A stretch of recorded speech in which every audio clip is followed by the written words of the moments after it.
Alhamdulillahi haqqa hamdi alhamdulillahi hamdan katsiran tayyiban mubarakan fih nahmaduhu wa nasta'inuhu wa nastaghfiruhu wa nastahdihi wa natubu ilaih wa la na'budu illa iyyahu wa natawakkalu alaih. Allahumma fasalli wa sallim wa barik ala sayyidina wa habibina wa syafi'ina wa maulana Muhammad wa ala alihi wa ala ashabihi wa dzurriyyatihi wa man sara ala nahji wa sanna bi sunnatihi wa ihtada bi hadihi ila yaumil liqa'i rabbih. Amma ba'd. Hadrat al-Afadil, Hadrat al-Mukarramin yang kami ta'zimi, segenap pimpinan Fakultas MIPA, Universitas Islam Indonesia, yang kami ta'zimi, jajaran pengurus UKM MIPA UII, dan Panitia Glory Festival 2021. Barakallahu fikum, yang kita ta'zimi, moderator kita, dan juga seluruh hadirin hadirat yang tidak dapat disebut satu persatu, peserta acara kita pada pagi menjelang siang hari ini. Puji syukur kita aturkan kehadirat Allah dalam kesempatan yang berharga ini. Allah himpunkan kita, meskipun hanya secara daring, secara online, insya Allah tidak mengurangi semua keutamaan bermajelis ilmu yang bisa kita raih dari sisi Allah Subhanahu wa Ta'ala. Semoga setiap langkah yang kita tempuh pada hari ini menjadi pemudah jalan kita semua menuju ke surga, dan semoga duduk kita semua termasuk taman di antara taman-taman surga, tempat Allah mencurah-curahkan rahmatnya, menaungkan sayap-sayap malaikatnya, menurunkan sakinah ke dalam hati kita, dan menyebut-nyebut nama kita semua dengan bangga pada makhluk-makhluk mulia yang ada di sisinya. Hadirin hadirat, Bapak Ibu yang dirahmati oleh Allah Subhanahu wa Ta'ala, ilmu pengetahuan, sains adalah satu bagian dari misi peradaban Islam yang bahkan ditegaskan oleh Allah Subhanahu wa Ta'ala sejak turunnya wahyu pertama kepada Rasulullah sallallahu alaihi wa alihi wasallam, di mana 5 ayat dari surah Al-Alaq yang turun kepada Rasulullah sallallahu alaihi wasallam ini memberikan amanat. A'udzubillahi minasyaitonir rajim. Iqra bismi rabbikal ladzi khalaq, khalaqal insana min 'alaq. Iqra wa rabbukal akramul ladzi 'allama bil qalam, 'allamal insana ma lam ya'lam. Iqra, bacalah, bismi rabbika, dengan nama Rabbmu, alladzi, yaitu zat, khalaqa, yang telah menciptakan. Kata Rabb dalam bahasa Arab tidak bisa kita terjemahkan langsung ke dalam bahasa Indonesia, karena menurut para ahli bahasa, kata Rabb mengandung makna yang sangat luas. Pencipta, pemelihara, pemberi rizki, pengatur segala urusan, pemilik, penumbuh, pengembang, pendidik, pengajar, dan pemberi bekal. Ini yang kita tidak bisa terjemahkan, kata Rabb itu. Tapi di antara salah satu unsur dalam makna Rabb adalah Khaliq atau pencipta. Maka Allah ketika memperkenalkan dirinya, Iqra bismi rabbikal ladzi khalaq, bacalah dengan nama Rabbmu, maka dia pilih salah satu makna itu sebagai pintu untuk mengenalkan dirinya, alladzi khalaq, yaitu zat yang menciptakan. Padahal tadi selain menciptakan tentu memberi rizki, mengatur segala urusan, memiliki, menguasai, dan lain sebagainya. Rabb yang menciptakan. Tentu ciptaannya ada segala hal yang tampak maupun tidak tampak, nyata maupun yang gaib, yang ada di semesta raya ini, di seluruh bilangan waktu dari awal zaman sampai akhirnya. Itu semuanya ciptaan Allah. Tetapi kita diminta merenungkan penciptaan yang sederhana. Khalaqal insan, yaitu penciptaan kita sendiri. Khalaqal insan, yang menciptakan manusia. Dalam menciptakan manusia, ada penciptaan pertama dan ada penciptaan lanjutan. Penciptaan pertama, penciptaan lanjutan, dan penciptaan istimewa. Penciptaan pertama, Sayyiduna Adam alaihi salam diciptakan oleh Allah dari saripati tanah, yang kemudian darinya diciptakan pula istrinya. Penciptaan lanjutan, seperti yang kemudian kita alami secara normal sebagai manusia, dari percampuran bibit antara ayah dan ibu. Penciptaan edisi spesial, edisi khusus, seperti misalnya pada Sayyiduna Isa bin Maryam alaihi salam, gitu ya. Nah, pada penciptaan yang lanjutan yang menjadi fenomena umum yang terlihat di alam dunia, itu Allah Subhanahu wa taala sebutkan di dalam nanti surah Al-Mu'minun. Dimulai dari nutfah, ya, percikan yang bercampur menjadi alaqah, menjadi bercak-bercak yang menempel di dinding rahim, menjadi mudghah, menjadi istilahnya Profesor Kitmore, gumpalan-gumpalan yang terus membelah, menjadi aidham, lalu ditumbuhkan sumbu tengah tubuh, chorda dorsalis, lalu tulang belulang, yang kemudian memberi bentuk kepada raga itu. Allah Subhanahu wa taala titahkan, ya, pembelahan itu tumbuh ke masing-masing arah dengan segala kekhasan dan fungsinya. Ada yang ke atas menjadi kepala, ada rambutnya, ada yang ke bawah menjadi kaki, ada kukunya, ada yang ke samping menjadi tangan, ada jarinya, ada yang ke depan menjadi wajah, ada mata, hidung dan mulutnya, ada yang ke tengah, ya, menjadi dada, ada jantung, ada paru, ada ke bawah, ada lambung, usus dan seterusnya. Betapa dari asal satu itu berkembang menjadi begitu luas, begitu dahsyat, begitu spesifik masing-masingnya. Maka di bukunya Dan Brown, ya, tentang origin, kita membaca tentang bagaimana kemudian dengan sederhana, ya, orang yang melek sains bisa membantah ateisme dalam soal penciptaan. Karena ada pattern, ada code, ada pola, ada kode. Kalau pola, ya itu, ya kita bisa melihatnya sebagai fenomena. Bolehlah orang mengatakan pola itu adalah sesuatu yang muncul di dunia secara, ya, acak, gitu. Tapi kode itu pasti tidak acak. Kode, ya, itu pasti di coding. Kalau kita bikin program komputer ada namanya coding, ya, itu pasti ada codernya, ada orang yang melakukan coding, gitu ya.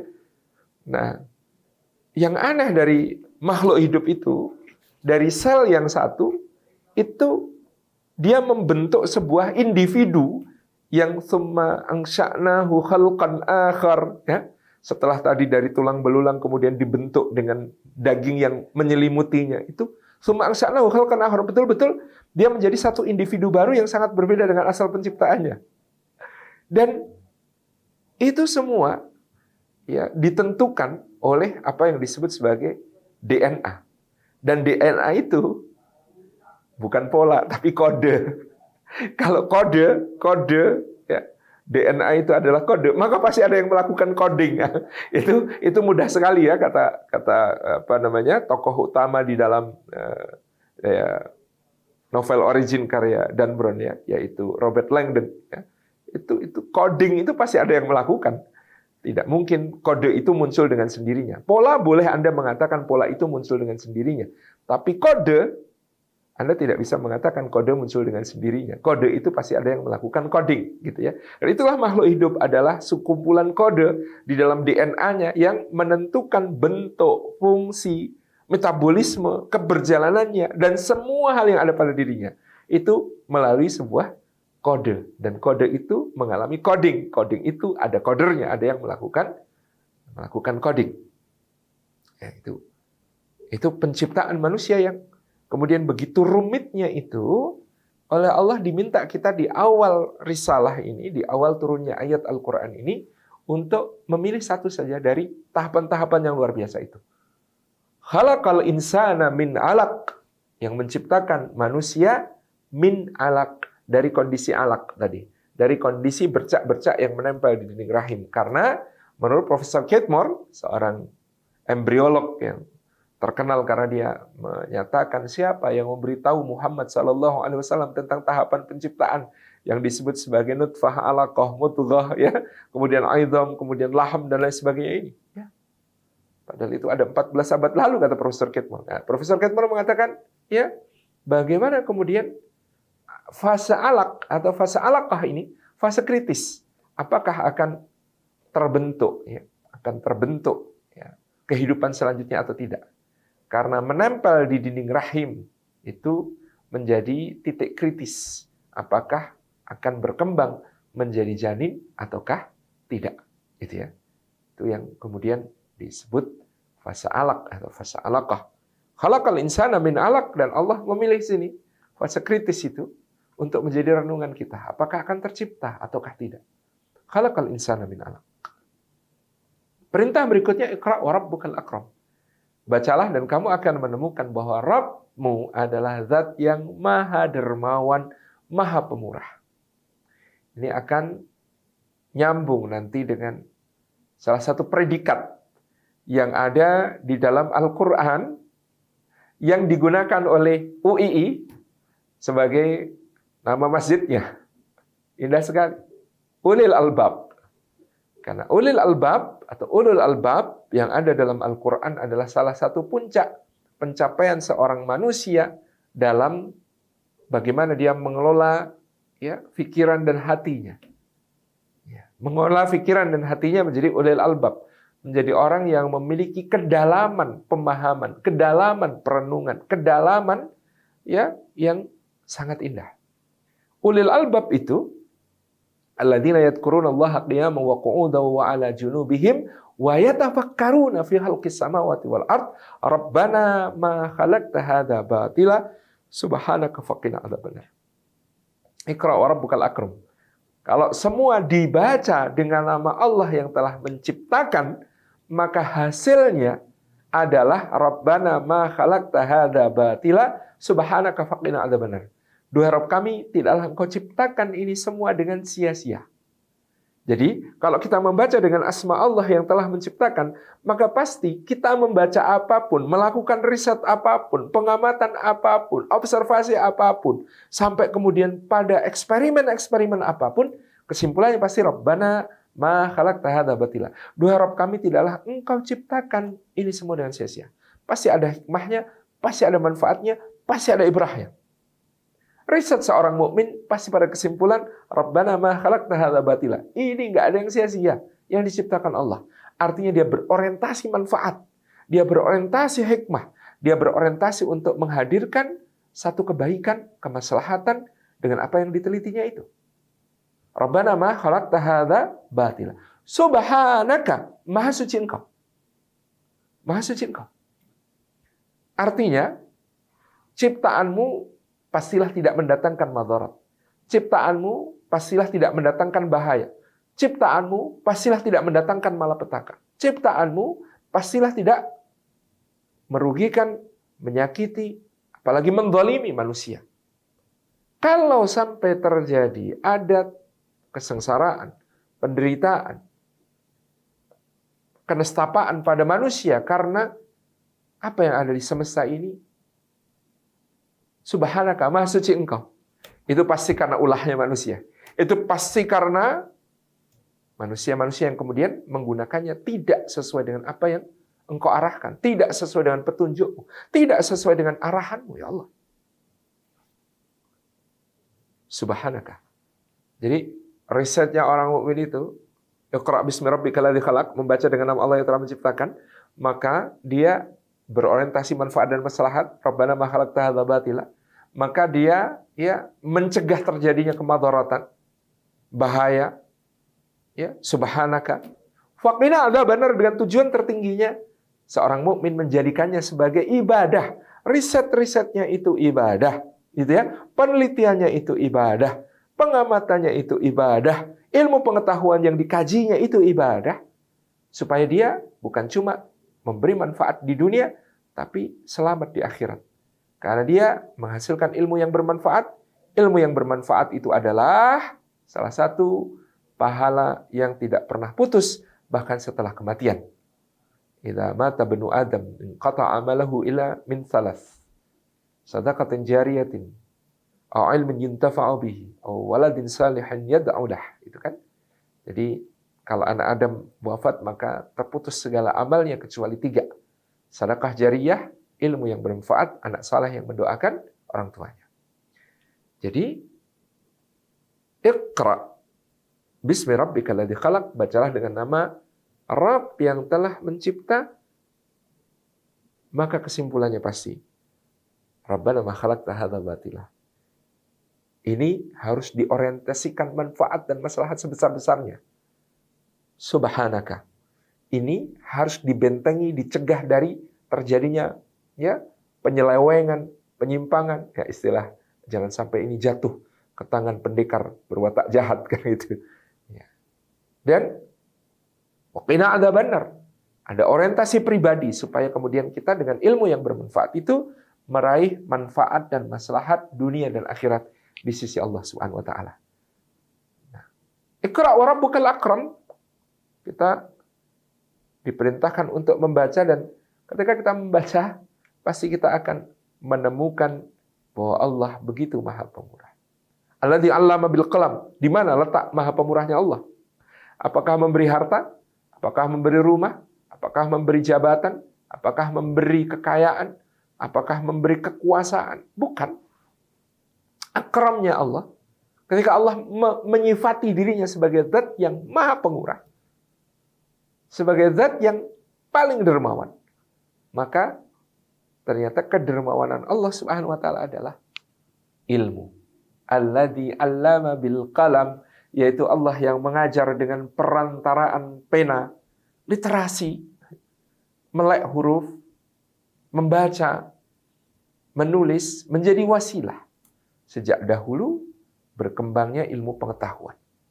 Maka konon revolusi pengetahuan itu ada 3. Yang pertama, Cailun bikin kertas. Cailun dari dinasti Han Timur membuat kertas dari serat-serat bambu yang dia masak sampai lumat. Yang kemudian dia cetak menjadi lembaran-lembaran. Dahulu di masa dinasti Zhou, ya, masa Konfusius, dulu nulis itu masih pakai ya bilah-bilah bambu yang diikat, dijalin satu sama lain dan dikerat dengan pisau. Maka di masa dinasti Han mulai dengan kertas, meskipun awalnya kertas mahal. Jadi dulu kalau yang murah pakai bambu itu pun masih mahal. Yang mahal pakai sutra kalau nulis. Dengan Cailun bikin kertas dan kemudian pembuatan kertas semakin berkembang, maka ilmu pengetahuan menjadi semakin murah. Tapi masih mahal karena masih ditulis tangan. Maka revolusi kedua dari ilmu pengetahuan adalah Johannes Gutenberg bikin mesin cetak. Sehingga ya sebuah bahan tulisan untuk dibaca bisa diperbanyak dengan cara yang cepat. Ya, Imam Ad-Dahabi cerita pada masa beliau, kira-kira pada tahun 1200 Masehi, itu harga satu kopi Sahih Bukhari. Sahih Bukhari itu satu kopi, satu eksemplar, karena waktu itu disalin dengan tulisan tangan dan diberi hiasan indah di tepinya itu ya. Itu harganya 1000 dinar. 1000 dinar itu padahal 1 dinar. 1 dinar itu 4,25 gram emas 22 karat. Berarti kalau 1000 dinar itu 4,25 kilogram emas. Itu untuk satu kopi Sahih Bukhari. Itulah kenapa para ulama pada zaman itu ya menghafal, ya bukan beli buku cetakan. Karena mahal sekali. Satu-satunya ulama mungkin yang kemudian dicatat dalam sejarah memiliki perpustakaan yang lengkap dengan buku-buku yang banyak dan mahal itu ya Ibnu Hazm al-Andalusi ya, itu yang karena dia seorang pangeran ya, anak seorang menteri, perdana menteri berjabatan tinggi sehingga dia gunakan harta orang tuanya untuk membeli buku-buku mahal sekali waktu itu. Nah, dengan Johannes Gutenberg bikin mesin cetak tentu diperbanyak ya dengan begitu mudahnya berbagai halnya. Kemudian yang berikutnya revolusi ilmu pengetahuan itu adalah Google. Karena Google menciptakan sebuah perpustakaan maya tanpa batas ya. Jadi dari Cailun bikin kertas, Gutenberg bikin mesin cetak, lalu muncullah Google yang membuat kita ya berada di perpustakaan maya tanpa batas yang sangat dahsyat. Perpustakaan maya tanpa batas yang ya sekarang kita sangat andalkan. Nah, sampai-sampai bukan mengubah ayat, tetapi ada dalil baru. Fas'alu Google in kuntum la ta'lamun. Maka bertanyalah kepada Google jika kamu tidak mengetahui. Meskipun hasil-hasil yang dicarikan oleh Google itu harus melalui proses verifikasi berikutnya yang sangat-sangat ketat, tetapi paling tidak dia membuka untuk kita sebuah perpustakaan maya tanpa batas. Kita bisa melihat ya, berbagai hal yang kemudian dikatakan orang atau ditulis orang tentang suatu subjek yang kita ingin tahu hanya dengan mengetikkan kata kunci tertentu di Google. Ini yang luar biasa. Ya. Jadi apa yang kemudian kita lihat hari ini ya, di dalam perkembangan dunia ilmu pengetahuan tetap masih dalam koridor apa yang disebutkan Allah. Alladzi 'allama bil qalam. Allah yang mengajar manusia dengan perantaraan pena. 'Allamal insana ma lam ya'lam, yang mengajarkan kepada manusia apa-apa yang belum diketahuinya. Jadi ketika Allah mensifati dirinya dengan sifat akram, dengan sifat maha pemurah, maka sesungguhnya dia tidak bicara tentang karunia yang berupa hal-hal lain. Harta, kekayaan, kekuasaan, jabatan, pakaian, ya, makanan, atau apapun, kesehatan bahkan. Bukan. Maha pemurahnya Allah Subhanahu wa taala adalah alladzi 'allama bil qalam, 'allamal insana ma lam ya'lam. Ketika dia mengajar dengan perantaraan pena, mengajar kepada manusia apa-apa yang belum diketahuinya.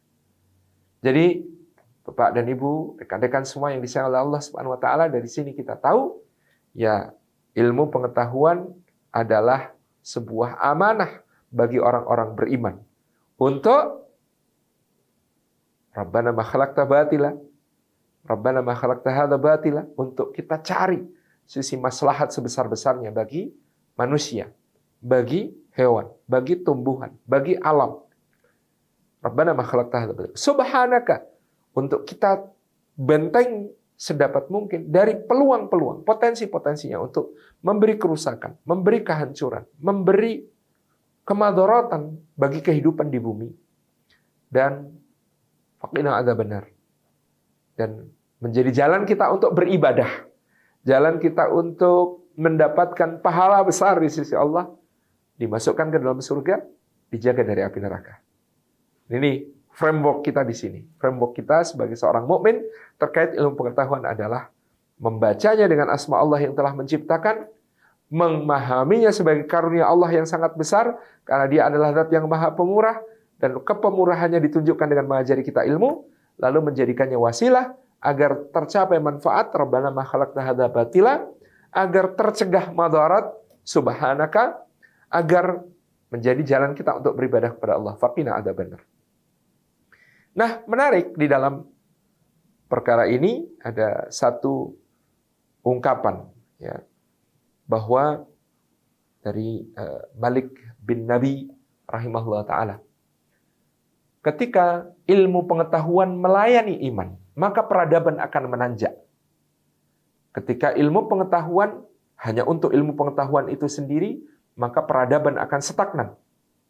Dan ketika ilmu pengetahuan melayani syahwat manusia, maka peradaban akan terpuruk. Perhatikan, kuncinya pada ilmu pengetahuan. Dia melayani siapa? Ketika ilmu pengetahuan melayani iman, maka peradaban akan menanjak. Ketika ilmu pengetahuan melayani ilmu pengetahuan itu sendiri, maka peradaban akan stagnan. Dan ketika ilmu pengetahuan melayani syahwat, hawa nafsu manusia, di saat itulah peradaban akan terpuruk. Nah, ini menjadi satu rambu-rambu yang penting bagi kita para ilmuwan mukmin untuk menjadikan iman sebagai salah satu orientasi khidmah dari ilmu pengetahuan.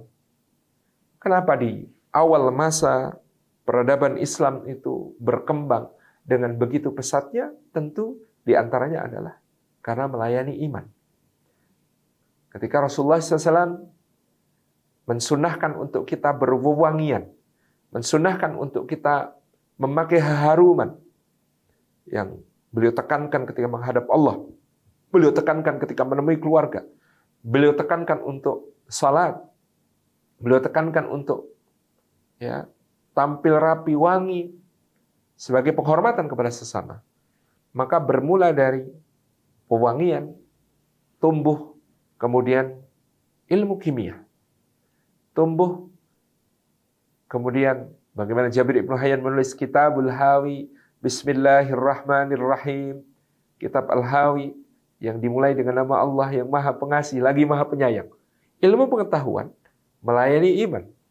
Kitabul Hawi, Bismillahirrahmanirrahim. Jadi judulnya itu bukan cuma Kitabul Hawi, tapi sampul dari manuskrip yang ditulis oleh Jabir Ibnu Hayyan itu adalah Kitabul Hawi, Bismillahirrahmanirrahim.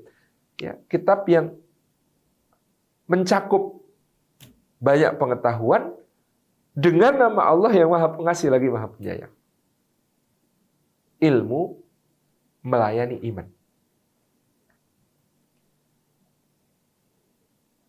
Itu yang membuka ya, berbagai penemuan-penemuan besar. Ketika kaum muslimin itu memiliki kewajiban taharah, berwudu sebelum salat, mandi jinabah ya, setelah haid ataupun setelah berhubungan suami istri supaya tersucikan dari hadasnya. Maka riset-riset tentang bagaimana air bisa cukup. Bagaimana air bisa dialirkan ke tempat yang membutuhkannya untuk kepentingan taharah itu. Bagaimana kemudian sabun dan alat-alat pembersih digunakan untuk mewangikan suasana mandi. Menjadi berkembang luar biasa. Sehingga bukan mitos kalau dikatakan pasukan salib Eropa datang dengan perspektif mandi itu aktivitas berbahaya. Bahkan konon sampai abad ke-18 di Inggris maupun Perancis, orang masih menganalogikan mandi itu seperti kulit telur yang dibasuh. Kalau antum punya telur, kulitnya dibasuh, digosok-gosok, maka dibiarkan beberapa saat telur itu akan busuk. Kenapa? Karena ada bakteri masuk ketika kemudian kulit telur itu dibersihkan. Gitu. Jadi orang Inggris dan Prancis memandang kita kalau mandi itu dalam bisa busuk gitu ya, kayak telur yang dicuci. Itu pandangan sampai abad ke-17 dan 18. Anda tahu Louis ke-14, Leroy Solar ya yang digelari Raja Matahari, raja terbesarnya Prancis, yang punya semboyan L'État c'est moi atau negara adalah saya itu, dan membawa Prancis ke puncak kejayaannya. Konon selama hidup dia hanya mandi 3 kali. Sepanjang hidupnya mandi 3 kali. Sebagai gantinya untuk tidak mandi, untuk menutup bau keringat gitu ya, apa yang dilakukan? Dia hanya menaburkan bedak ke badannya. Tidak pernah mandi. Hidup sampai usia 70. Bayangkan, seumur hidup mandi 3 kali, dia hidup sampai umur 70-an. Karena itu, karena mereka memandang mandi sebagai aktivitas berbahaya. Bandingkan dengan di dunia Islam, bagaimana kemudian mata air dialirkan menjadi air mancur di Damaskus, air mancur di Yerusalem, air mancur di Aleppo, di Kairo, di Baghdad. Ada tempat-tempat pemandian yang antum kalau lihat sekarang yang masih mewarisi adalah Turkish bath, tapi sebenarnya itu bukan Turkish, karena itu dimulai dari berbagai masa sebelumnya, terutama dari Daulah Umayyah dan Abbasiyah. Bagaimana kemudian dimulai dengan ya, air panas dan uap panas untuk merontokkan ya, kotoran-kotoran di kulit, kemudian bagaimana digosok dengan batu apung yang lembut gitu ya, sehingga daki-daki pun mengelupas, kulit berganti menjadi baru, diperbarui. Kemudian bagaimana mandi ke dalam air mawar, ya, kemudian dengan sabun yang merupakan produk industri kimia yang sangat sophisticated pada zaman itu. Bagaimana kemudian diakhiri dengan bilasan, ya, kemudian ditutup dengan pemakaian minyak wangi, dengan kain linen yang lembut, dan seterusnya. Ilmu, pengetahuan, melayani iman, membuka berbagai penemuan-penemuan baru, membuka berbagai cakrawala baru. Ya, ketika kaum muslimin menentukan masuk Ramadan, masuk Syawal, masuk bulan Dzulhijjah, bulan haji, dengan mengamati bulan, maka diikuti dengan mereka menentukan waktu sholatnya berdasarkan peredaran matahari, maka lahirlah ilmu astronomi. Karena ketika mereka berlayar, mereka harus tahu arah kiblat. Ketika mereka di perjalanan, mereka harus tahu arah kiblat untuk sholat dan lain sebagainya. Lahirlah pengamatan-pengamatan bintang. Bahkan memetakan langit belahan utara, memetakan langit belahan selatan. Dan observatorium raksasa lahir termasuk di Ulubek misalnya, yang kemudian sampai sekarang masih bisa kita lihat peninggalannya. Ketika kemudian kita mengawali dengan hukum waris yang pecahan-pecahannya rumit, dari situlah kemudian aljabar berkembang. Ilmu hitung meluas. Kita bicara menghitung berbagai luasan, volume, jarak. Kita menghitung berbagai bangun, ruang. Kita mengembangkan arsitektur yang begitu dahsyat. Karena melayani iman. Teknologi akustika berkembang karena imam masjid suaranya harus terdengar ke seluruh penjuru ruangan masjid. Maka dalam catatan di masa Imam Syafi'i disebutkan, Masjid Jami Al-Mansur di Baghdad dibangun dengan teknologi akustika terbaik pada zaman itu, sehingga suara khatib dan suara imam itu bisa didengar di semua sudut masjid hanya dengan mengmodifikasi bentuk kubah dan bentuk ruangannya serta bahan yang digunakan untuk membangunnya, sehingga suara khatib bergema dengan sangat baik didengar oleh seluruh hadirin yang ada dalam masjid yang berkapasitas pada zaman itu 150.000 orang. Kita masih kesulitan membayangkan bagaimana teknologi akustikanya tanpa sound system pada zaman itu. Ketika ilmu pengetahuan melayani iman. Tapi begitu ilmu pengetahuan itu melayani hanya ilmu pengetahuan ansih, ya riset buat riset. Bukan untuk melayani keimanan, melayani peningkatan kualitas hidup manusia, melayani penjagaan akhlak manusia gitu. Maka dia akan stagnan kalau tidak diniatkan untuk itu. Apalagi ketika kemudian ilmu pengetahuan dikhidmahkan kepada hawa nafsu, dikhidmahkan kepada syahwatnya manusia, tentu dalam artian untuk mengumbar melayani syahwat dan hawa nafsu dalam proporsi-proporsi tertentu yang memang bagian dari agama untuk menjaga dari penyimpangan-penyimpangan tentu adalah masih baik. Tetapi ketika dia melayani, mengumbar berbagai hasrat manusia, hawa nafsu manusia, syahwatnya manusia, maka ini akan menjadikan peradaban menjadi sebuah keterpurukan yang menyedihkan. Seperti Andalusia di akhir masa Granada Sultan Abu Abdillah dari Granada itu punya kolam yang diatur sirkulasinya diisi dengan wine. Bayangkan kolam isinya wine, diatur sirkulasi wine. Dan kemudian berenang di situ bisa ketelan-ketelan sedikit nggak apa-apa wine gitu ya. Kemudian pesta-pesta diselenggarakan di sekitarnya dan orang menciduk langsung wine dari kolam renang, di mana kolam renang diisi oleh budak-budak perempuan cantik ya seakan-akan sebagai daging di dalam kuah yang siap dinikmati dalam pesta-pesta kerajaan yang seperti itu. Ketika ilmu pengetahuan melayani syahwat, maka peradaban terpuruk. Andalusia yang pernah melahirkan Ibnu Firnas yang mencoba terbang, melahirkan Ar-Razi yang kemudian menemukan berbagai terapi atas berbagai penyakit dan lain sebagainya, tiba-tiba kehilangan arah dan jatuh ke dalam keterpurukan yang tidak tersembuhkan sampai hari ini. Itu yang kita lihat. Saya kira masih sangat relevan apa yang disampaikan oleh Malik bin Nabi rahimahullah, bahwa ilmu pengetahuan yang melayani iman akan memajukan peradaban. Dia yang ansih untuk pengetahuan menstagnankan peradaban, dan dia yang melayani hawa nafsu manusia akan menterpurukkan peradaban. Di sisi lain, teman-teman insya Allah, tentu kita sebagai mukmin harus memahami sebuah hakikat penting yang diingatkan oleh Imam Al-Ghazali di abad ke-11.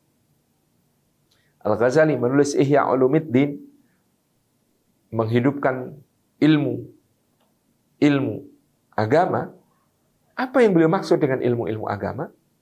Beliau prihatin melihat di zamannya orang sudah mulai mendikotomi ilmu menjadi ilmu dunia dan ilmu akhirat. Orang-orang yang belajar ilmu agama, fikih, hadis, dan lain sebagainya, mengolok-olok orang-orang yang belajar matematika, yang belajar fisika, yang belajar astronomi, yang belajar matematika, yang belajar arsitektur, yang belajar berbagai ilmu pengetahuan, dengan menyebut mereka sebagai ahli dunia, mengejar dunia, dan lain sebagainya. Sementara orang-orang yang belajar matematika, kedokteran, biologi, dan lain sebagainya ini, mengolok-olok orang yang belajar ilmu fikih dan ilmu tafsir dan ilmu hadis dan lain sebagainya sebagai munafik, karena mereka mending mengejar dunia dengan dunia. Sementara orang-orang yang belajar ilmu fikih dan lain-lain ini mengejar dunia dengan ilmu akhirat. Memangnya untuk apa belajar fikih? Supaya jadi hakim, supaya jadi qadhi. Memangnya untuk apa belajar tafsir? Supaya jadi muallim, guru-guru negara. Ya, istilah zaman itu qayyim atau kepala-kepala sekolah, kepala-kepala madrasah besar. Supaya apa belajar ilmu-ilmu itu? Untuk diakui, mendapatkan posisi-posisi yang strategis, keulamaan yang berpengaruh di tengah masyarakat. Dikotomi ini sudah tidak sehat, kata Al-Ghazali, karena sesungguhnya tidak ada yang disebut sebagai ilmu dunia dan ilmu akhirat, sebab semuanya adalah ilmu Allah. Beliau sampai mengajukan, bagaimana jika pada hari sebelum Ramadan, 1 hari sebelum Ramadan, seorang yang memiliki sakit pencernaan bertanya kepada dokter, "Dok, sebaiknya saya besok puasa atau tidak?" Maka jawaban dokter itu bukanlah hanya advies medis, melainkan sebuah fatwa agama. "Dok, sebaiknya saya besok puasa atau tidak?" Maka dokter itu tidak sedang menjawab advies medis semata-mata. Dokter itu sedang menjawab dengan sebuah fatwa agama. Bagaimana kata Al-Ghazali kalau soal menutup aurat yang merupakan syarat sahnya salat, ibadah yang paling penting kita, itu kemudian ditegakkan, diberikan kepada orang yang tidak mengetahui halal haram, tidak kenal Allah dan Rasul-Nya. Maka ilmu tentang tekstil, sejak produksi bahan bakunya, pemintalan benang-benangnya, penenunannya, sampai segala hal yang terkait dengannya adalah ya, menentukan modelnya misalnya, ya, jahitannya, hiasannya, aksesorisnya, semua terkait dengan ibadah, semua terkait dengan kewajiban menutup aurat. Dan itu sudah seharusnya menjadi ilmu yang tidak disebut ilmu dunia, tetapi adalah ilmu Allah Subhanahu wa Ta'ala. Saya kira demikian catatan-catatan kecil kita tentang kewajiban kita para pemuda muslim terhadap ilmu pengetahuan, dan ke depan kita dituntut untuk menjawab bahwa Islam yang pernah selama berabad-abad